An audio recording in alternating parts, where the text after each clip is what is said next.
Oh, I always remember once we went down, or it was Denise and me, went down Penzance swimming pool. And we took David with us, that's my cousin's son, and Paul, and Denise and me. And we were all going down there. I was swim in the pool. It was lovely weather. And anyway, we was pushing these pushchairs on. And that old boy David, he was about, I suppose about 9 or 10, somewhere like that.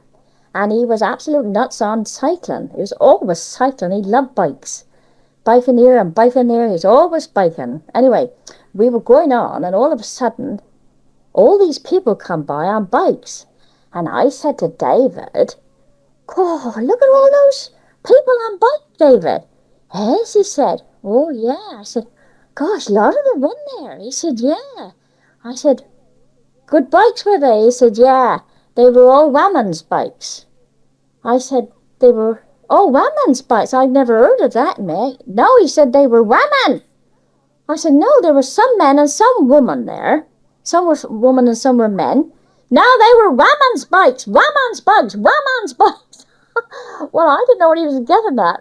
And by this time, Denise was creased up with laughing. I think was curled up.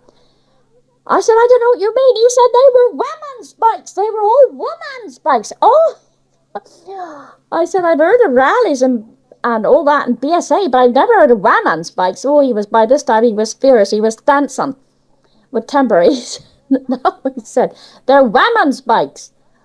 Then he said, "Mother, he means they're all girls' bikes, not men's."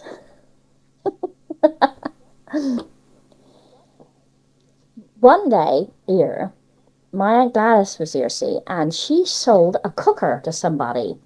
And this man was going to do her a favour, and he was coming up from Almonds, using Almonds lorry, but we weren't supposed to, this years ago anyway, coming up in the dinner time to take the cooker away for her, see? And the chap come and he said, "Go hurry up, missus, go hurry up, missus." He said, "This is my dinner time." Well, that was all right. So Gladys was a tough old bird, I must confess. She really was a tough old bird. Some strong she was. And she said to me, "Sil," she's always called me Sil, "Sil, give us a pound here a minute." So I said, "Right-o." So off I went, trotted up the stairs, went to my little treasure trove and brought down a pound. Well, when I come down, Gladys said, "Where in the hell you been?" So I said, "Oh, what do you mean, where have I been?" I said, "I went upstairs, get a pound for you." She said, "The man's gone off." "I didn't mean money, you fool. I meant give me a pound in weight. I heaved the cooker up on the lorry." I got all wrong.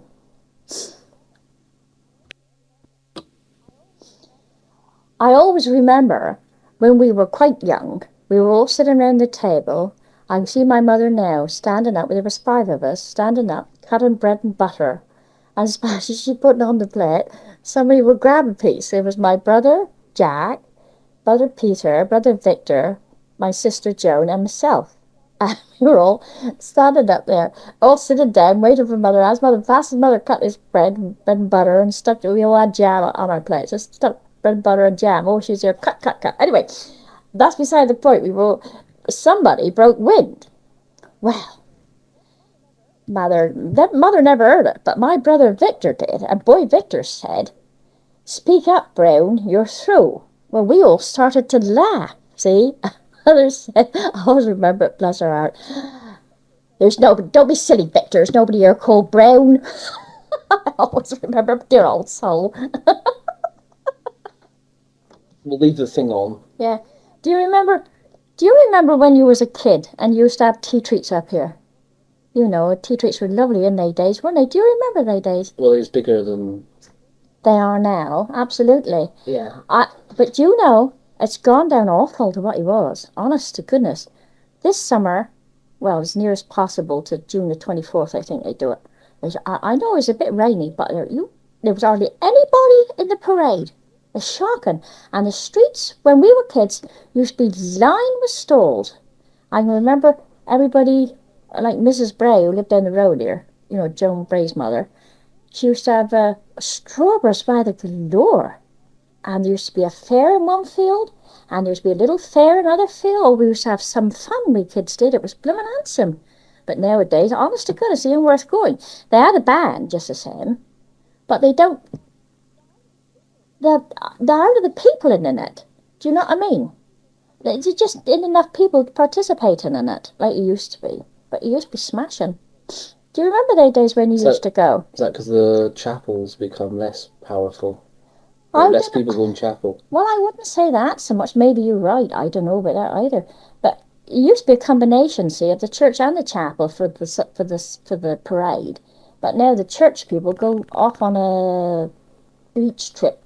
See, lots of Sunday schools do that now, don't they? All right, so they've all got cars, so they go further afield. No, they have put on a special outing for the mothers and the kids and all to go to the beach. It's a Sunday school outing, they call it, tea tree outing. But they used to participate, they used to be with us in the parade, but don't do that now. Mind you, I'm your fine one talk, aren't I? I didn't join in, did I? I wasn't there, was I? No. But I did watch and go by. So did I. I didn't go in it, but it used to be a real day out to have tea tree in Troon. It's funny, when I was talking to the lady up Brisland, they had something called St. Pratt's Fair. Oh, I bet that was nice. It was a bit agricultural, because they always drive all the animals there and sell them. They used to have the same thing, so have like fairs and stalls. Yes. And she was saying they used to have all these stalls at night. Oh, I bet that was nice. And they used to be all like lit up. Oh, and pretty. it was before they had electricity. Oh, I bet that so was all the kids thought this was fantastic. They said like fairyland, everything lit up. Yeah, for a kid. But now, of course, Well, I remember too when I was a kid, when we used to always, without fail, on Christmas Eve, we used to always go downtown, do our shopping. Everybody used to give us kids a bit of money, and we used to spend it on wee things like little small things like for Christmas presents for ma and dad, brothers and sisters, and all that sort of thing, you know. And we'd always have fish and chips down the fish and chip shop to Gorsedh in Cameron, actually. And we'd always have it down there. And there used to be Mother and Joan and me. The boys didn't like go much. And then there used to be Aunt Annie and Iris, cousin Iris, and Aunt Status and Archie used to always go with us. But the bigger boys never wanted to go. They were staying with the men. But always have some lovely time. The streets used to be crowded. The shops was open till 9 o'clock at night. And of course, being kids, we thought that was marvellous. All the shops lit up. And oodles and oodles of people, hundreds of them. Well, they got that now in Truro. Yeah, I know that, but we used to have it, I think, in every town in Cornwall used to be like that. It used to be smashing. Now everybody's go to Truro. I know, Truro. You shouldn't say Truro. You should say Truro. I don't know. I think that's for a Truro man to say, really. But you aren't a Truro man. You're a Cameron man, really, although you reside in the Truro area now. Oh, I'm east of Truro. Well, what, you call yourself as an Ulster man? Or a Truro man? Well, ugh. Yeah, now I'm on the edge of the Clay District, really. Yes, I know you are. Right on the top of the Roseland. Aren't really anything. But I used to think these social events, well, local social events, I think they're smashing. We used to all belong to the church or chapel. And all the things used to stem from the church and the chapel. So we used to have social evenings where you go and play games, and we used to do a bit bigger. It was like kissing games, and old boy walking home, you think it was in heaven or someone's death, like that, you know, in those days. Mind you, I must be honest, I didn't go out with the boys till I was 17, and that's the truth, because I thought boys were just smashing fellas to play football or cricket with. I wasn't interested in that side of it, honest I wasn't.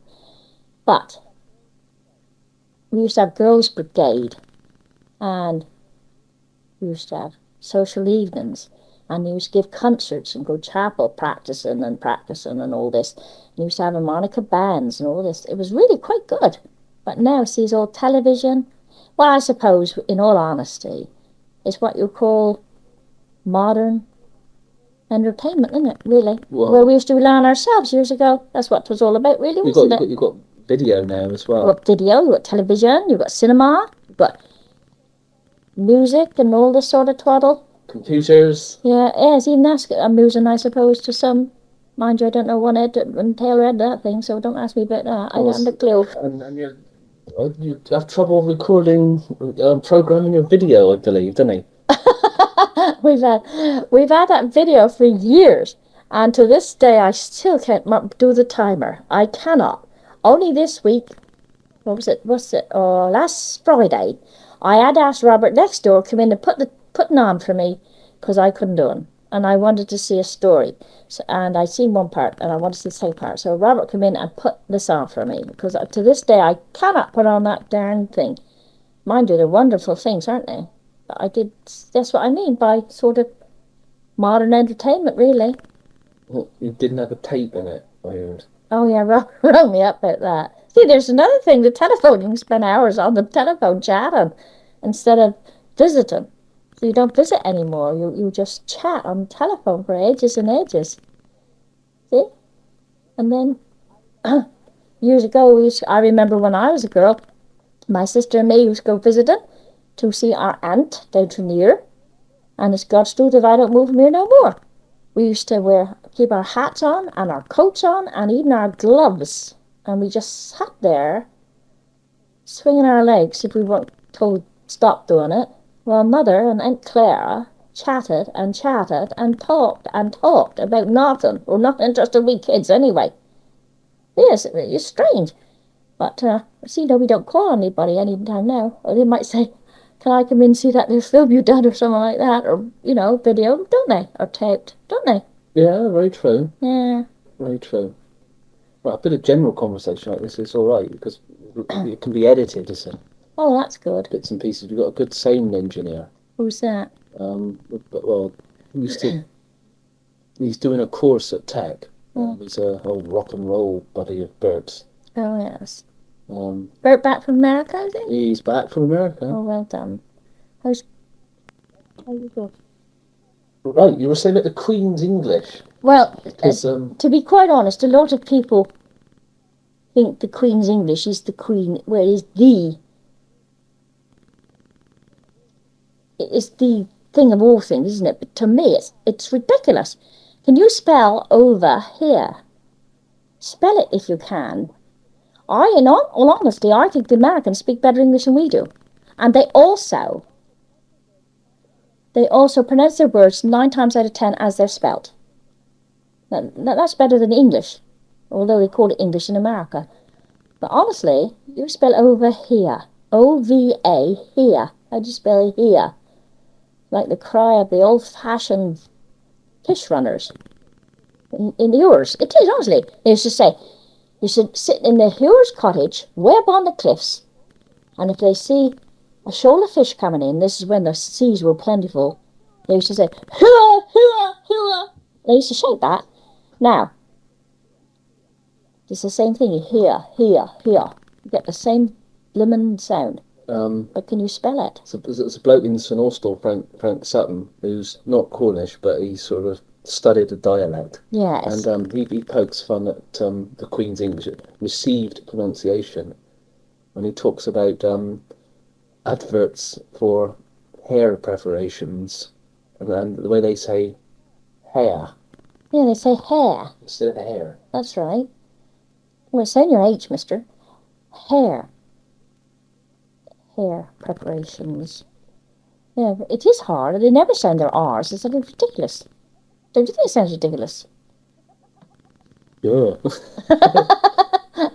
Well, I don't know. To some, the best of all is they don't really pronounce L's very strongly either. Blatant, blue. I don't know. Give me an example.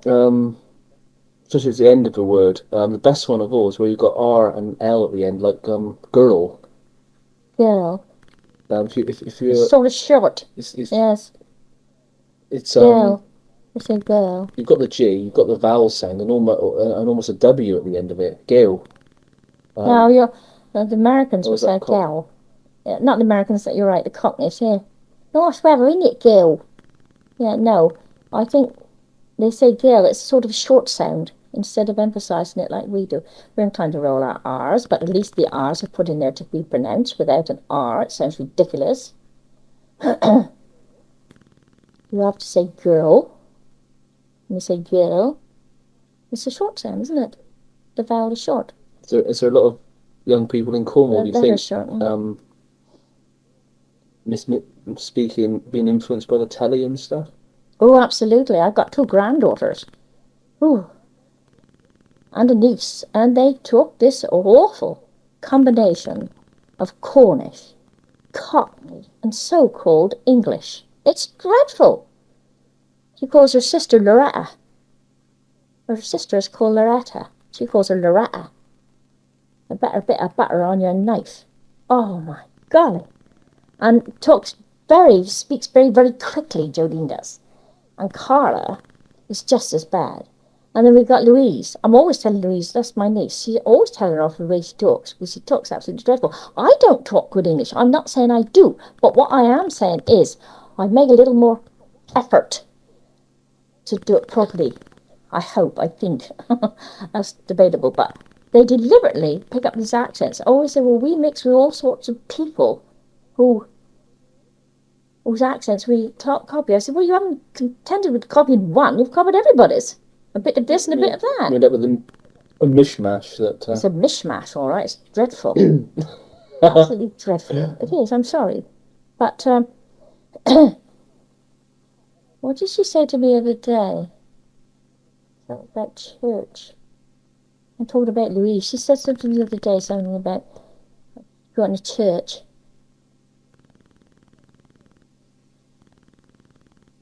I can't remember, I'm sorry, I can't remember what it was. Church. Well, it's church, isn't it? Now, if I was a Londoner, or the Queen's English, I would say church. Not right, is it? Never right in this world. Well, I always think that I know people that have come from other parts of the country, and they speak with quite a strong accent, and yet they've moved down here when they were sort of 11. It seems you pick up your accent and your dialect when you're at primary school, or possibly before. Yeah, but the funny part of it is... You never get rid of it. You do learn it from your parents and your family. Yeah. You have to. Because we got people who are Cornish born, say they've got a Cornish father, and they got a mother, say, come from, well, anywhere. London, if you like. Sort of a mixed marriage. Yes, but the children will nearly always copy their mother's speech. 9 times out of 10 more so than dad's.